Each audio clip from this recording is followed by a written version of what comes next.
lagi ya teman-teman di acara Ngopi Tipis Ngobrol Pikiran. Kali ini ketemu lagi bersama Mbak Sheila ya.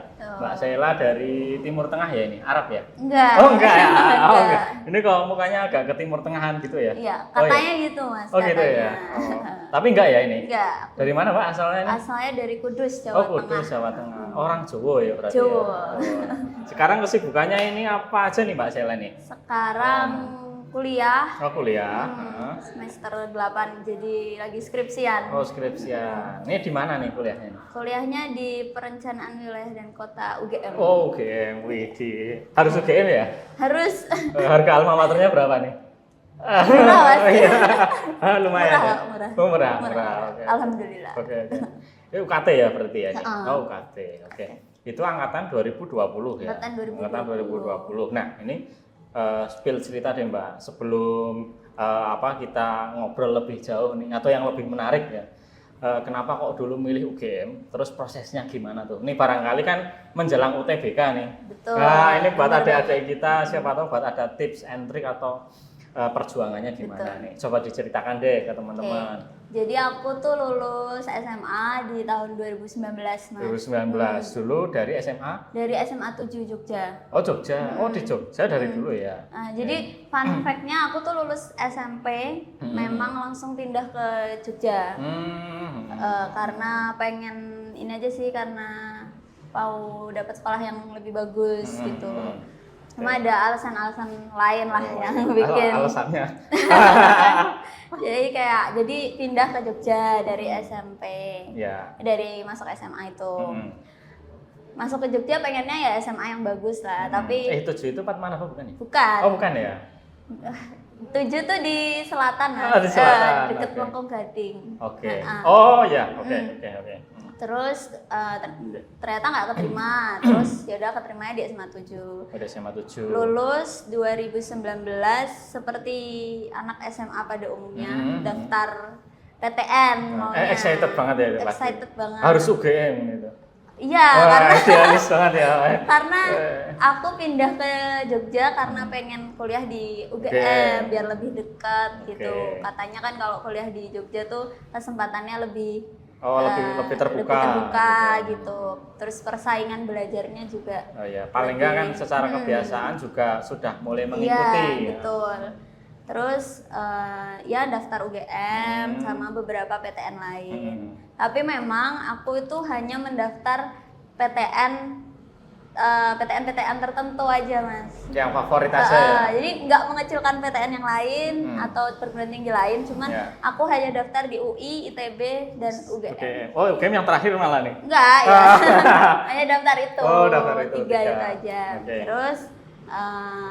Nggak keterima, baik itu Semua ini tuh? Iya, jalur undangan, SBMPTN, dicoba maupun semua? mandiri. Iya. UTBK itu nilaiku bagus Mas. Aku agak sombong ini. Nggak apa-apa. Nilaiku UTBK yang bagus. sebenarnya bagus pada waktu itu. Iya. Tapi kok nggak lolos? Nah itu. Jadi aku tuh nilai UTBK tuh pas 2019 modelnya nilainya keluar dulu, baru milih prodi. Oh nilai keluar dulu baru milih prodi. Iya. Oke terus? Kayak nilai keluar, ternyata nilaiku alhamdulillah di atas rata-rata nasional dan rata-rata UGM. Nah kok bisa ya? Iya. Nah, terus? Terus daftarlah aku di prodi kedokteran pas itu. Oh awalnya kedokteran dulu nih. Memang pengen jadi dokter. Oh gitu. Terus pilihan 2 teknik. Oke teknik. Tekniknya langsung yang sekarang ini ya, perencanaan wilayah itu ya? Enggak, tekniknya aku teknik kimia kalau nggak salah. Oh, kimia. Oke. Terus ya ternyata nggak keterima. Nggak keterima. Padahal dengan nilai segitu tuh bisa di prodi lain. Ya? Apakah gitu. karena passing grade-nya waktu itu peminatnya pas lagi tinggi-tingginya ya mungkin ya? Menurutku karena kedokteran di mana-mana itu pasti tinggi. Yang kedua teknik kimia juga lumayan tinggi loh. Iya. Terus akhirnya nggak keterima, nyoba lagi mandiri. Mandiri. Oke, mandiri di tahun yang sama. Di tahun yang sama. Keterima juga? Nggak keterima Oh, juga. nggak keterima juga. Oke. Oh, belum lanjut lagi. Terus nyoba UI ITB. UI ITB, Iya. utul ya? Iya, Utul. simak UI sama ujian masuk ITB. Keterima? Enggak juga. Oh enggak juga, oke siapa tuh? Pokoknya enggak keterima. Terus aku diminta mamaku ikut seleksi mandiri UPN Jogja. UPN, di tahun 2019, Iya. ikut? Ikut. Dan aku keterima. Oh keterima, tapi enggak Tapi, cocok? ya aku dapat prodi teknik kimia sebenarnya. Tapi enggak yakin?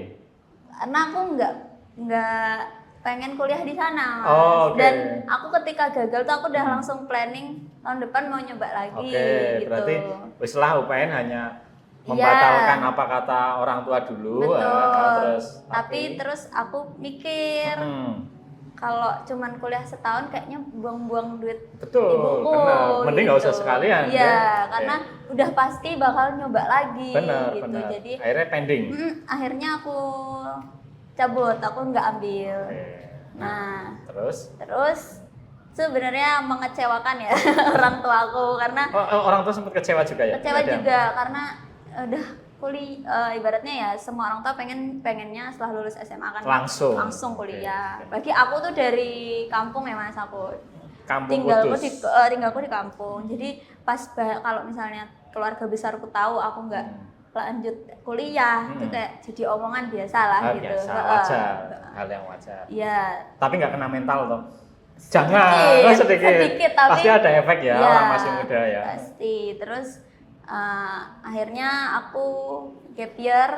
Gap year itu apa Mbak ini? Gap year itu adalah tentang waktu jeda yang bisa diambil teman-teman kalau misalnya lulus SMA. Jadi misalnya nggak lolos, nyoba lagi tahun depan. Nah, 1 tahunnya itu disebutnya gap year. Gap year. Gitu. Itu istilah yang disebut sendiri atau memang seperti itu? Setauku kayak gitu sih. Oke, gitu ya. Setauku gap kayak gitu. year gitu. Gap year. Istilahnya tahun tenang. Iya, Oke, tahun tenang. Tapi nggak tenang. Tapi ya. nggak tenang ya. Sambil merencanakan Iya. untuk tahun depan. Nah, itu Betul. di gap year itu kira-kira apa aja yang dilakukan nih?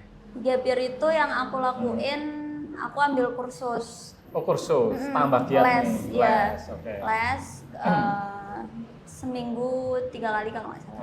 Untuk UTBK? Ya, untuk UTBK. Oke, kenceng banget ya nih. Menurutku mending uangnya dipakai les daripada Untuk aku kuliah yang harus keluar. Iya, Oke. selalu keluar gitu.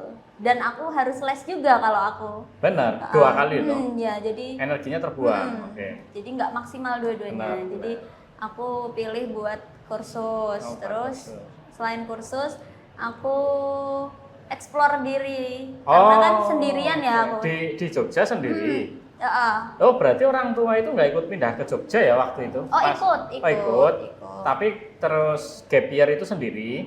Jadi lebih banyak sendiri. Oh, maksudnya. merenung nih.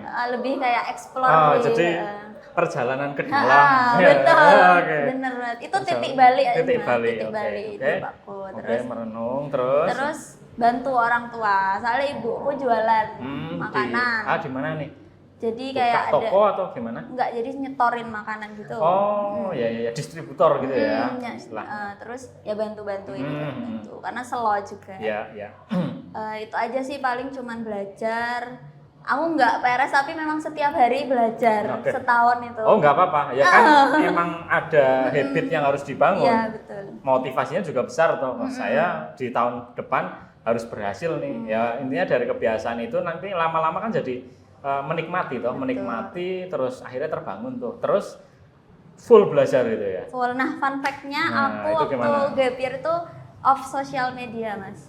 Off sama sekali. Aku cuman bikin 1 akun sosial media, Twitter. Oh, Twitter. Untuk itu pun nggak pakai username-ku, jadi itu fake akun gitu. Buat apa tuh buat cari-cari info tentang UTBK dan persiapan masuk PTN. Kenapa kok nggak pakai akun pribadi sekalian gitu? Karena aku waktu itu membatasi diri bukan membatasi diri sih Mas, lebih ke supaya aku nggak membandingkan diriku terus. Oke. Gitu. Soalnya pada usia-usia muda itu biasanya dia ketika banyak cenderung aktif di medsos gitu. Insecure. Melihat orang lain, kok mereka sudah sampai sini. Betul. Menjaga itu ya.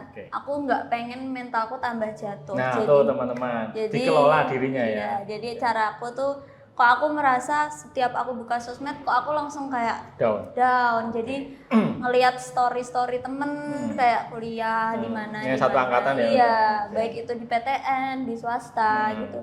Kayaknya seru ya gini-gini. Terus aku merasa itu kok toxic gitu buat aku. Jadi aku tutup sosmed 1 tahun itu. Bukan dihilangin tapi aku ya intinya ya nggak login aja, iya puasa dari sosmed ya. Ya yang pribadi. Yang pribadi. Terus bikin akun baru di Twitter buat belajar aja. Fokus untuk area kegiatan pembelajaran ya. Iya. Gitu. Jadi isi sosmed Twitterku tuh soal-soal gitu terus. Ya. Jadi numpuk pokoknya melatih diri ya istilahnya setiap hari gitu ya. Tapi juga aku juga nggak bohong kalau gap year tuh susah sih Mas. Memang mungkin nggak semua orang mau ambil keputusan itu karena if it was easy everyone would do it. Oke, benar. Di sisi lain pun juga untuk memilih gap year pun tidak ada jaminan juga tahun depan akan diterima. Betul. Ya. Tapi keputusan itu ya hal yang besar ya. Ya itu pilihan sih Mas sebenarnya. Balik lagi berani atau enggak gitu. Ya kan ada pepatah mengatakan ketika kamu tidak berani untuk mempertaruhkan hidupmu, kamu tidak akan mendapatkan apapun. Betul. Memang kadang ada yang harus dikorbankan. Itu waktu tadi. Ya, waktu. Nah terus selesai tuh kegiatan 2019 gap year selesai, 2020 PD nih langsung maju ya? Iya langsung maju. Nah itu aku memang ngerasa siap banget Mas. Nah mentalnya dapat. Karena udah pernah kan tahun lalu, terus udah tahu nih vibes-nya TBK tuh kayak gini. Pelatihan kegiatannya pembelajaran tiap hari pun dibentuk terus ya? Terus lebih prepare karena teman-teman yang SMA kan sambil sekolah. Aku kan full untuk belajar, jadi secara materi aku merasa lebih pede. Ya mungkin kalau yang teman-teman lain pelatihan kan dia cuma dapat ya nggak mungkin juga ya kalau untuk les itu dapat 100% full kan enggak. Paling enggak 80-90 kamu mungkin bisa 100% lah. Betul, benar.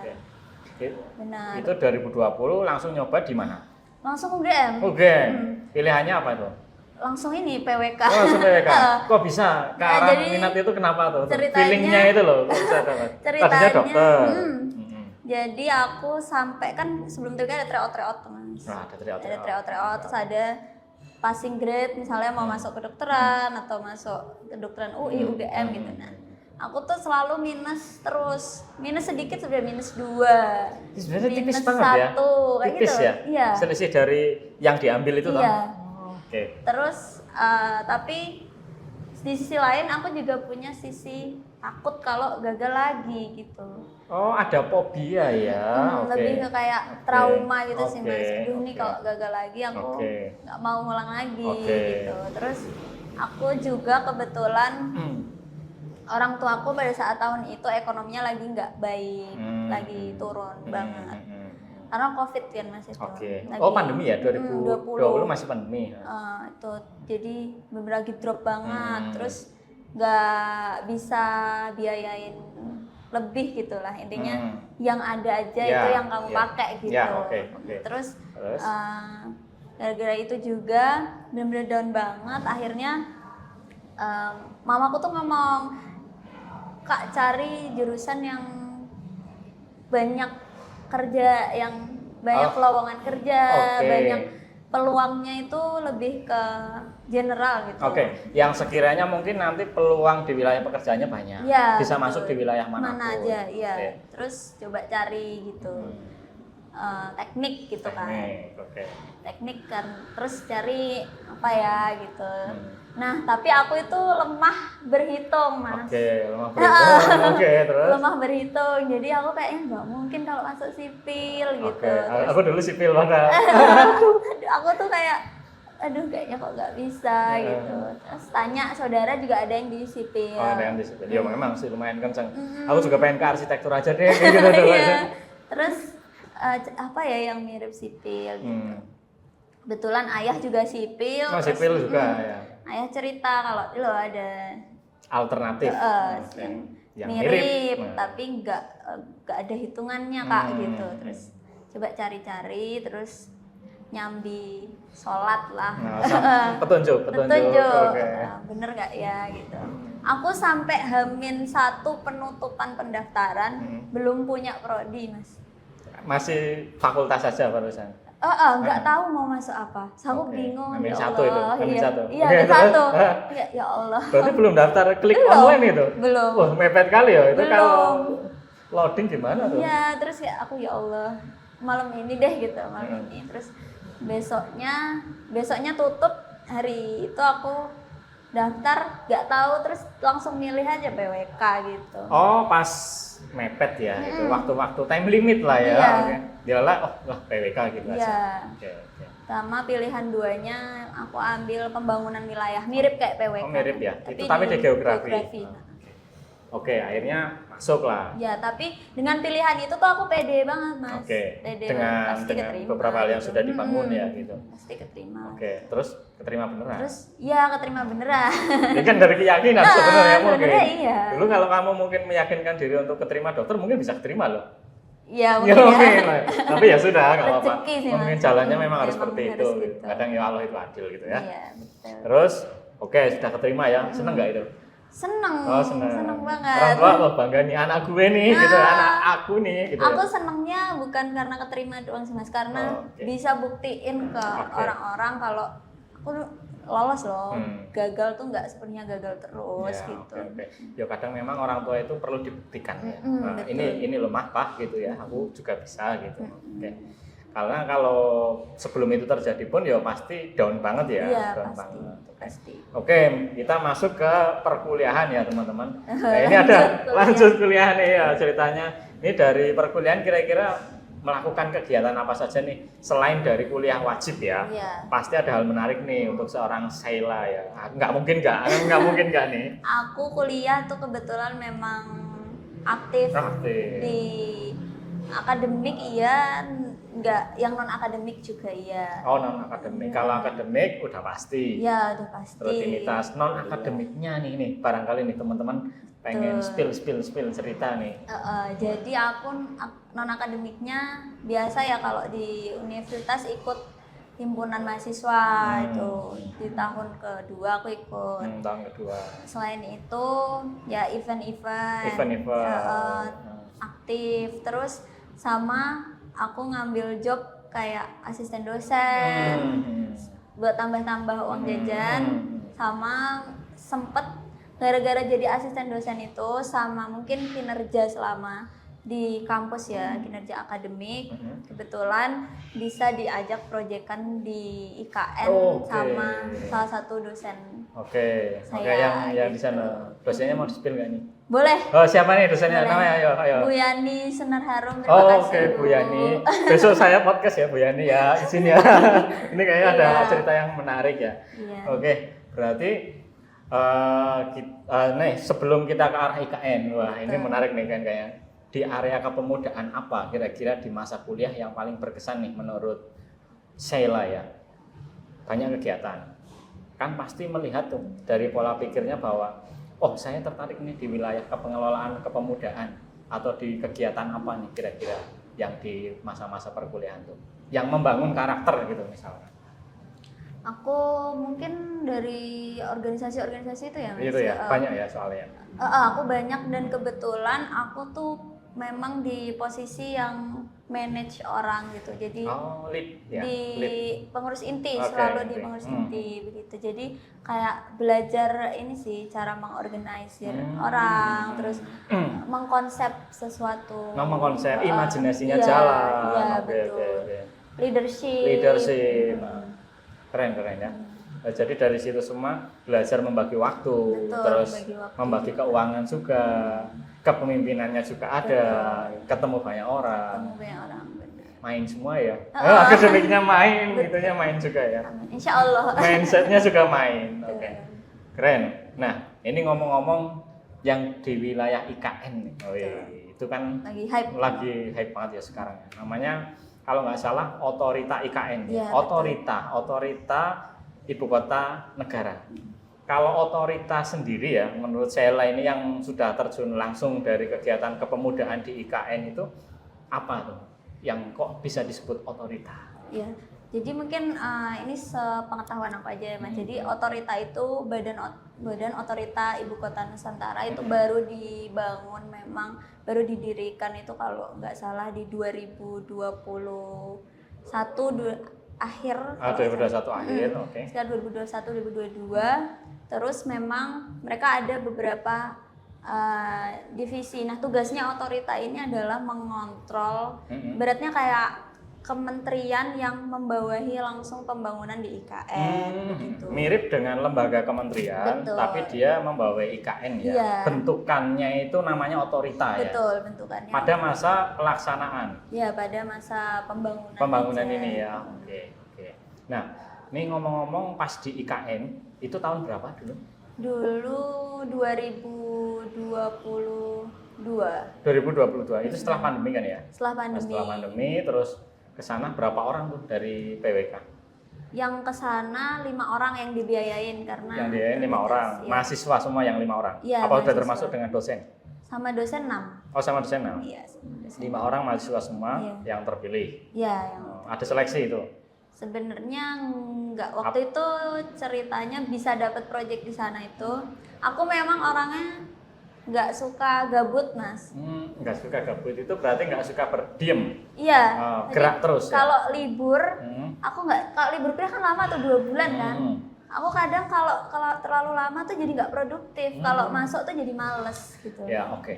Jadi lebih menyibukkan diri Iya, ya, mencari-cari nih, iya. mencari-cari kesibukan. Nah, waktu itu biasanya kalau mahasiswa kan bantuin penelitian dosen gitu. Oke, Ya. ya. Waktu itu Bu Yani ini kebetulan adalah dosen pembimbing studio. Salah satu mata kuliah. Terus saya reach out di akhir. Di akhir. Bu, ada nggak penelitian atau project yang bisa saya bantu? Kebetulan lagi slow gitu. Terus habis itu Bu Yani bilang nggak ada kalau penelitian. Kalau project mau nggak gitu, semacam event gitu. Tapi belum fix, baru direncanakan sih gitu. Terus oh iya Bu, boleh. Tanpa tahu itu sebenarnya project Arah apa. mana? Nggak tahu itu IKN Belum atau tahu ya, bukan. belum Iya. tahu. Terus Oke. ya boleh Bu gitu. Terus dikabarin nggak lama ternyata ini project dari otorita IKN, dari tim transisinya. Tim transisi. Tim transisi ini kalau nggak salah isinya adalah akademisi. Oh, gitu. yang ikut di kegiatan IKN itu ya? Jadi memang tugasnya ini adalah beliau-beliau ini orang-orang expert ya. Oh, expert di Expert bidangnya. di bidangnya, Oke. bidang-bidang mereka masing-masing untuk mempersiapkan kira-kira kayak materi apa yang diperlukan untuk pemindahan ibu kota. Namanya kan transisi, jadi ada masa transisi. Nah, itu yang harus disiapkan tuh kira-kira apa. Nah, Bu Yani kebetulan dapat proyek untuk mengajak anak muda, khususnya mahasiswa, untuk ikut serta dan terlibat gitu di dalam perencanaan di IKN. Oke. Nah, keterlibatan pemuda sendiri yang dari kegiatan otorita IKN itu, yang Saila dan Bu Yani itu, wilayahnya itu sejauh mana? Apakah hanya untuk memetakan kira-kira program-program apa saja yang mungkin bisa cocok di sana, atau sampai ke wilayah perencanaan fisiknya, konsepnya gitu maksudnya? Kemarin itu memang hanya sebatas untuk membangun aspirasinya aja, minta aspirasi mengajak. Sama karena itu masih awal banget, belum seperti sekarang ya IKN. Oh ya, dulu masih ibaratnya baru konsep, baru idenya tuh begini. Itu kan banyak yang pro kontra. Oh ya, masih ada yang pro kontra ya waktu itu ya. Nah, itu tujuannya untuk memperjelas lagi kayak informasi perencanaan pembangunan ibu kota baru ini dari sumbernya langsung. Supaya anak muda ini, mahasiswa nggak kemakan hoax gitu. Penting tuh ya, penting. Akhirnya dibahaslah di pertemuan di IKN. Namanya apa tuh? Nah, kebetulan aku waktu itu kan jadi ketua eventnya, ketua event. Ya. Nama eventnya apa? Ya, jadi nama eventnya aku namain Bincang Asik di Titik Nol. Wih, Bincang Asik di Titik Nol IKN. Iya. Bukan Titik Nol Malioboro ya? Bukan. Titik Nol IKN. Keren ya. Nah, di situ membahas ya, ada beberapa narasumber tuh. Betul. Narasumbernya itu terdiri dari mana saja nih? Selain dari akademisi kan tadi ada Bu Yani dan akademisi yang lain. Dari wilayah pemerintahan ada pemuda. Ada Bapak Kepala Otorita IKN, Pak Bambang. Terus ada teman-teman dari Ikatan Mahasiswa Perencanaan. Itu Ikatan Perencanaan Indonesia? Iya, Ikatan Mahasiswa Perencanaan. Terus dari Aliansi Mahasiswa Kalimantan, karena IKN kan dibangun di Kalimantan. Jadi pengen denger aspirasi dari orang Kalimantan langsung. Daerah gitu. ya, anak daerah. Betul, ya anak daerah itu gimana. Terus sama satu lagi dari teman-teman PPI Dunia. Oh, PPI Dunia diikutkan juga? Iya, PPI Dunia. Oh, dia perannya untuk mengkolapskan apa nih yang PPI Dunia itu di situ? Lebih ke supaya ini sih, teman-teman dari PPI Dunia itu kan kuliah di tempat-tempat yang mungkin secara kualitas pendidikan culture-nya beda ya? Ya, terus untuk lebih ke mengenalkan gitu supaya mereka kalau kembali ke negaranya tuh ada gitu ya, diceritakan ya, negaraku lagi bangun ibu kota baru kayak gitu. Istilahnya bisa orang yang sedang pada kuliah di luar mau lulus nih, mereka biar brainstorming ya bahwa ini ada IKN, aku siapa tahu bisa berperan di wilayah yang mana nih. Betul, mengenalkan itu ya ke wilayah dunia ya. Yang PPI itu ya, anak-anak bangsa ya. Anak bangsa yang ada di seluruh dunia. Keren ya. Keren sih Mas. Nah itu dari situ kan ada perbincangan tuh, perbincangannya kira-kira kisi-kisinya apa tuh, hasilnya kira-kira yang mungkin itu bisa untuk kita kenalkan kepada teman-teman pemuda nih yang terkait IKN bisa istilahnya kenapa dibangun, terus kan banyak pro kontra, terus titik temunya itu di mana? Iya. Jadi kalau dari perbincangan itu tuh dijelasin kalau IKN ini adalah kota masa depan ya. Jadi mungkin teman-teman ada yang pro, ada yang kontra itu berpikir kok buat apa sih bangun IKN kayak gitu. Kan butuh duit banyak gitu kan. Nah, tapi sebenarnya IKN ini adalah investasi ya. Karena bangun kota nggak bisa cepat 10-15 tahun tuh nggak bisa. Jadi memang butuh investasi yang lama. Jadi memang dampaknya juga pasti lama gitu.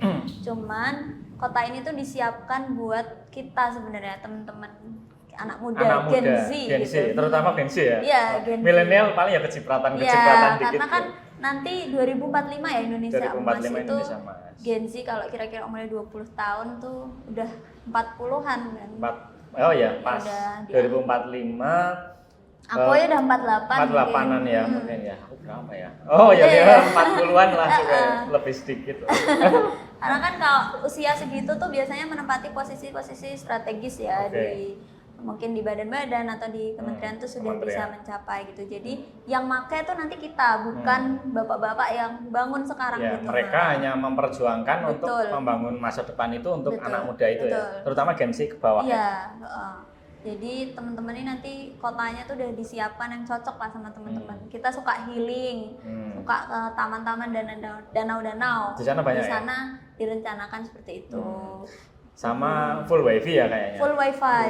Full. Di area kawasan gunung ada wifi gitu ya. Betul. Koneksi banget ya. Full wifi terus. Mau ngevlog gitu di live streaming itu bisa ya. Benar Mas. Keren ya.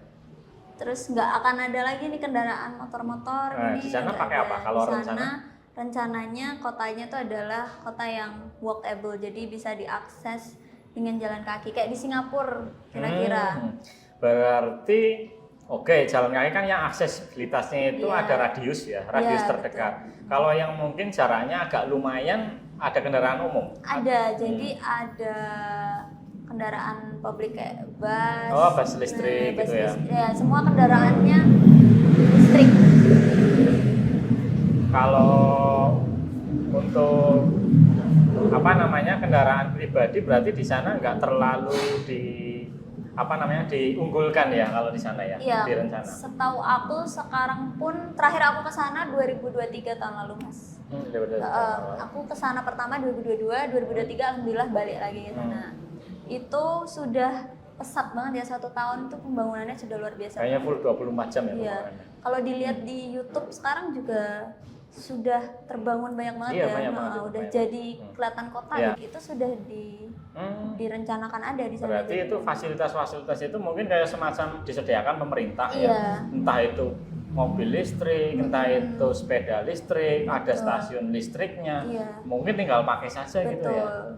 Keren ya. Terus ada juga kendaraan yang kayak autopilot kayak gitu ya Mas, semacam itu. Gimana tuh autopilot itu tanpa pengemudi? Iya, kayak kalau teman-teman nanti berkesempatan ke sana di IKN itu ada museumnya. Oh, ada museumnya. Iya, ada prototipenya. Iya, seperti itu isinya kayak ya prototipe. Nanti rencananya kendaraannya seperti ini di sana. Itu ada contohnya tuh ada gitu. Oh, contoh real atau gambar? Contoh real. Oh, real. Istilahnya display alatnya iya, itu ada. Oh, display kendaraannya tuh seperti ini. Oh, tapi belum diproduksi secara banyak ya. Iya, Sementara masih prototip contoh contohnya. teknologinya ini akan seperti ini. Iya. Nah, itu yang apa namanya tadi? Yang tidak ada pengemudi itu istilahnya apa tadi? Autopilotnya itu dia basicnya apa? Di darat terbang atau pakai rel atau gimana itu? Di darat sih. Di darat, kayak mobil gitu? Atau motor gitu? Kayak mobil. Oh, kayak mobil. Berarti berapa penumpang tuh muatnya tuh? 2 sih. Oh, 2. Kalau Tapi salah inget berarti 2. modelnya mirip mobil. Terus nanti ada kayak settingan perjalanan gitu ya. Aku mau ke stasiun A, aku mau ke ibu kota yang kantor apa, iya, itu bisa betul, itu ya? Bisa. Jalan sendiri gitu? Lewatnya Terus, ya jalan? Betul. Kira-kira gitu sih Mas. Terus banyak juga, jadi memang didesain sebagai smart city ya. Smart city ya. Jadi banyak nanti pelayanan-pelayanan tuh menggunakan robot kayak gitu-gitu. Jadi memang lebih praktis ya, lebih simple kayak gitu supaya nggak terlalu crowded juga sepertinya. Kotanya kan memang didesain supaya nggak kayak Jakarta ya penuh banget gitu. Jadi memang ya sebisa benar-benar sebisa mungkin ditata ya. Jangan sampai keterlanjuran seperti Jakarta. Betul. Karena ini mulai dari nol. Benar-benar dari nol. Keren ya. Nah, ini tadi kita akan membahas terkait ketersambungannya ya atau kemenarikannya di IKN. Yang pro dan yang setuju. Iya, yang setuju. Itu kira-kira pada waktu acara itu sosialisasi ya, saya anggap itu sosialisasi otorita IKN. Ada nggak nih pemuda atau masyarakat atau mungkin kalangan tertentu yang kontra dan menyampaikan aspirasinya waktu itu? Tentu ya Mas, kan setiap kebijakan tuh ada yang pro, ada yang kontra. Ya. Teman-teman mahasiswa juga ada yang kontra. Itu rata-rata yang kontra dari pihak mahasiswa luar atau dari yang di nasional malah? Kebetulan malah yang dari nasional. Kalau yang dari luar tuh mereka terbuka. Oh, karena dia open mind. Betul, mungkin. Kira-kira seperti itu. Tapi nggak seluruhnya teman-teman yang dari Indonesia nih kontra. Banyak juga kok yang setuju, yang kayak wah bagus ya gitu. Banyak yang excited juga. Yang kontranya dia rata-rata aspirasinya karena apa gitu biasanya? Ya, jadi kebanyakan teman-teman yang kontra memang concernnya di lingkungan ya, lebih ke lingkungan hidup, keberlanjutan hutan di sana, satwa. Yang sudah ada pembersihan lahan. Betul. Itu mereka konsennya ke wilayah itunya. Betul, ya. Benar, lebih ke hutannya tuh berkurang kayak dibabat, padahal sebenarnya kan nggak total. Dan yang yang dijadikan tempat IKN itu bukan hutan yang ini ya Mas, dia hutan produksi, jadi memang tumbuh lagi gitu. Tuh teman-teman, berarti yang membuat semacam istilahnya mungkin yang kontra itu hanya melihat pada satu sisi bahwa hutan gitu. Dikiranya itu hutan full ya, hutan full yang bukan hutan produksi.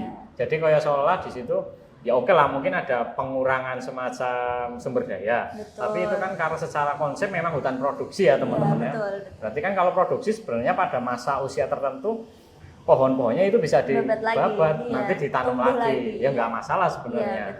Sebenarnya nggak masalah sih kalau menurutku. Dan sebenarnya yang di sepengetahuanku juga selama ini pun, kebetulan di kuliah juga kan belajar IKN juga banyak Mas. Itu hanya 25% dari total hutan yang ada di situ. Jadi 75%-nya utuh gitu. Kalau berarti itu posisinya kan seperti kalau lihat di gambar itu kan kayak memang kota itu dikelilingi hutan belantara gitu tuh. Dia di tengah gitu ya. Kalau lihat di video-video di YouTube tuh kan juga banyak ya Mas. Itu bangunnya tuh nggak dihabisin gitu. Jadi yang dihabisin hanya di tempat yang mau dibangun. Sisanya tuh misalnya ada kotak di sini nggak dibangun, itu masih pohon. RTH-nya kan ada. Mungkin ya sudah diperhitungkan ya. Betul. Ya intinya berapa hektar lah intinya. Tapi kan juga nggak totality bahwa di dalam satu area kawasan IKN itu full bangunan kan enggak. Iya, betul. yang sudah dipakai juga 25%. Di dalam pembangunan kotanya pun ada semacam RTH ya di Betul, spot-spot tertentu betul. ya. Oh ya Banyak berarti sih Mas. berarti masih oke lah, Iya. worth it lah. Hutannya hutan produksi pula. Hutannya hutan produksi. Berarti perlu digarisbawahi ya untuk teman-teman mungkin bahwa IKN yang dibangun di sini adalah dari hutan yang produksi ya, yang sebenarnya itu memang bisa dikonsumsi atau mungkin dimanfaatkan batang kayunya ya. Betul. Untuk kegiatan atau untuk hal-hal lain ya, dan bisa ditanam kembali. Ya, berarti kan betul. kalau untuk dimanfaatkan untuk pembangunan smart city itu keberlanjutannya mungkin jauh lebih baik ya untuk Indonesia Mas ya. 2045. Iya, Wih, 2045 ini. Betul. Aku nanti melihat deh masih hidup nggak ya. Mudah-mudahan masih. Iya, Ya. Mas. Berarti 2045 ya. Wih, itu usia-usia produktif untuk Gen Z Iya, ya. iya. Oke. Keren ya, keren. Cocok pokoknya Cocok. kota ini tuh untuk Gen Z gitu ya. Gen Z ya. Milenial nanti kan paling tinggal koneksi aja deh. Iya, Gitu ya. betul. Boleh. Oke. Keren. Nah, ini kira-kira dari banyak hal yang tadi diceritakan tuh, dari kuliah, terus kegiatan, sampai kita merambah ke IKN. Nah, ini dari Mbak Sheila nih. Ini Dek apa Mbak ya ini? Kayaknya sepantaran ya ini ya? Boleh. Oh enggak ya. terserah deh. Sheila ya kita Iya, aja, Sheila iya. gitu ya. Kira-kira ada pesan-kesan nggak yang ingin disampaikan untuk teman-teman kita nih, baik yang menonton YouTube ini atau mungkin teman-teman di masa depan atau yang saat ini, baik pemuda atau mungkin ya orang tua juga bisa, nggak apa-apa, biar open mind gitu ya. Ya, mungkin yang mau disampaikan buat temen-temen yang Gen Z atau yang lebih muda atau nanti lah yang Ya. bakal nonton video ini, Ya. temen-temen jangan takut sama kegagalan sih yang pasti, karena setiap orang tuh punya fase turunnya masing-masing. Oke. menurut aku. Jadi siapapun tuh pasti pernah gagal, cuman mungkin cara orang menghadapi kegagalan dan menganggap itu sebagai kegagalan atau enggak gitu. Oke, berarti pada fase turun jangan sampai kita down ya. Iya, Oke. betul. Down boleh sih Mas. Oh, down Cuman boleh. harus bisa Bangkit lagi. bangkit Oh, lagi, jangan lupa untuk coba. memulai Iya, lagi. Oke. Betul.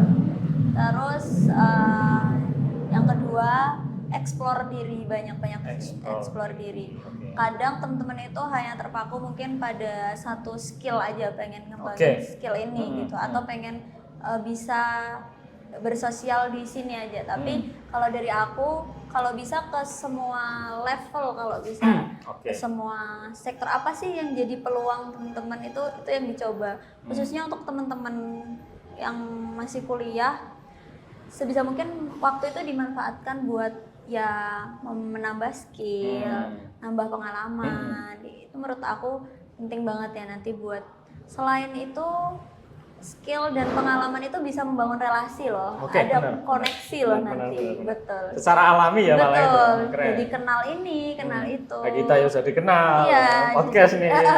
Betul. Oke, keren ya. Terus ada lagi? Sama mungkin jangan selalu memandang segala sesuatu itu dari sisi negatifnya. Contohnya kayak IKN ini ya, misalnya teman-teman itu banyak yang langsung mandang kayak wah mahal nih buat apa gitu. Ya memang itu ada benernya juga, nggak sepenuhnya salah, tapi ada juga kok sisi positifnya baiknya ya. tuh, sisi positifnya tuh ada. Nah itu yang mungkin teman-teman tuh bisa gali gitu. Terus jangan gampang kemakan hoax. Wis itu penting tuh. Betul. Makanya untuk berpikir atau memandang satu hal itu tidak hanya dalam satu sisi saja ya. Betul. Jangan gampang terpancing, jangan gampang ada amarah ya, karena mungkin hal itu dapat dilihat dari satu sisi ya. Benar. Bisa kita lihat dengan pertimbangan-pertimbangan yang lain. Plus minusnya apa sih? Kebermanfaatannya untuk skala yang luas apa sih gitu ya. Jadi kayak jadi anak muda tuh yang kritis gitu. Kritis. Mau baca informasi, mau mendengar. Penting loh. Penting banget. Jangan cuman mau bicara ya, tapi bisa bicara aja tapi mendengar juga. Mendengar dan juga diolah. Betul. Ya. Oke. Sudah cukup dari Sheila? Ya. Oke teman-teman, ini sangat keren ya Sheila ini. Belum lulus ini ya. Belum lulus tapi daya jangkauannya sudah luas nih sampai Kalimantan nih IKN. Oh ya, kayaknya kemarin juga aku lihat sampai Singapura juga ya. Iya, Wih, kebetulan. ngapain itu di Singapura? Itu sebenarnya aku ke Singapura itu udah ini yang kedua ya Mas. Yang Yang kedua. pertama itu sama teman-teman PWK. Hmm. Ini aku cerita nggak apa-apa ya? Nggak apa-apa.